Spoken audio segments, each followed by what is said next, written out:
ವಿದ್ಯಾಮಂತೆ ಸೋಮನಾಥರು ಜಯದೇವರ ವಿಷಯದಲ್ಲಿ ಹೇಳಿದರು. ಅದು ಆವಾಗ ಒಂದು ನೆನಪಾಯಿತು, ಅದಕ್ಕೋಸ್ಕರ ಹೇಳಬೇಕಂತ ಸಂದರ್ಭದಲ್ಲಿ ಹೇಳಬೇಕು ಅಂತ ಹೇಳಿ.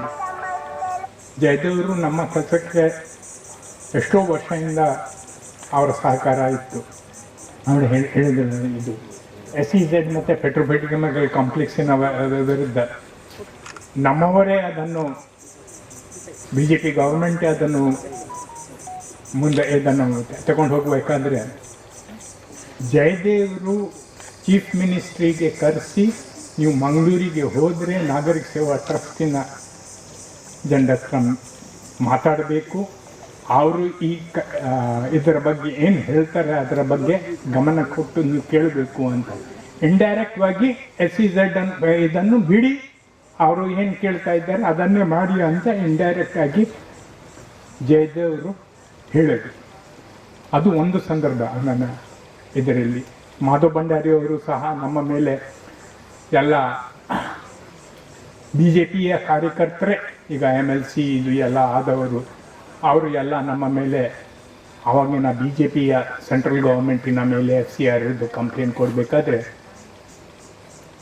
ಮಾಧವ್ ಭಂಡಾರಿಯವರು ಅವರ ಸಂಘ ಚಾಲಕನ ಲೆಟರ್ ಹೆಡ್ನಲ್ಲಿ ಅದ್ವಾನಿಯವರಿಗೆ ಬರೆದು ಈ ಥರದ್ದು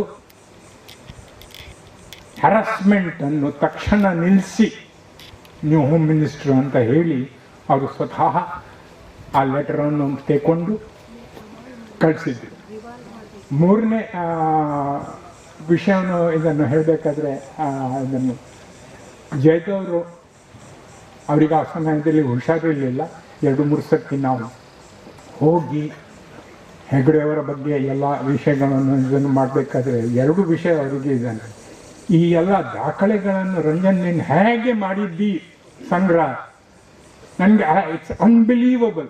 ಅವ್ರದ್ದೇ ಶಬ್ದ, ನಾವು ಹತ್ರ ಮಾತಾಡಬೇಕಾದ್ರೆ ಇಂಗ್ಲೀಷ್ ಇದು ಮತ್ತೆ ಅನ್ಬಿಲೀವಬಲ್, ನಿನ್ನೆ ಹೇಗೆ ಇದನ್ನು ಒಟ್ಟು ಮಾಡಿದ್ದೀರಿ ಅಂತ ಒಂದು.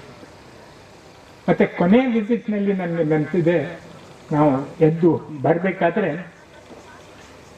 ಸೋಮನಾಥರಿಗೆ ಅಲ್ಲ, ನನಗೆ ರಂಜನ್ ಇಲ್ಲಿ ಬಾ ಅಂತ ಪುನಃ ಕರೆಸಿ ಇದನ್ನು ಅವರಿಗೆ ಏನೋ ಸಂಶಯ ಆಯಿತು ಏನೋ ಅಂತ ಗೊತ್ತಿಲ್ಲ.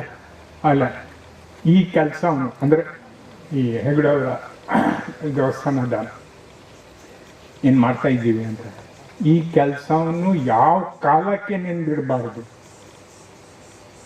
ಯಾವ ಕಾಲಕ್ಕೆ ನೀನು ಇದನ್ನು ಬಿಡಬಾರ್ದು, ಏನು ಮಾಡಿದ್ದೀಯ ಎಕ್ಸ್ಟ್ರಾರ್ಡಿನರಿಲಿ ಇದು, ಆದರೆ ಯಾವ ಕಾಲಕ್ಕೆ ಇದನ್ನು ಬಿಡಬಾರ್ದು ಅಂತ. Probably that was our last meeting. ಅದರ ನಂತರನೇ ಅವರು ಅಷ್ಟೇ ನೆನಪಾಯಿತು, ಹೇಳಬೇಕಾಯ್ತು.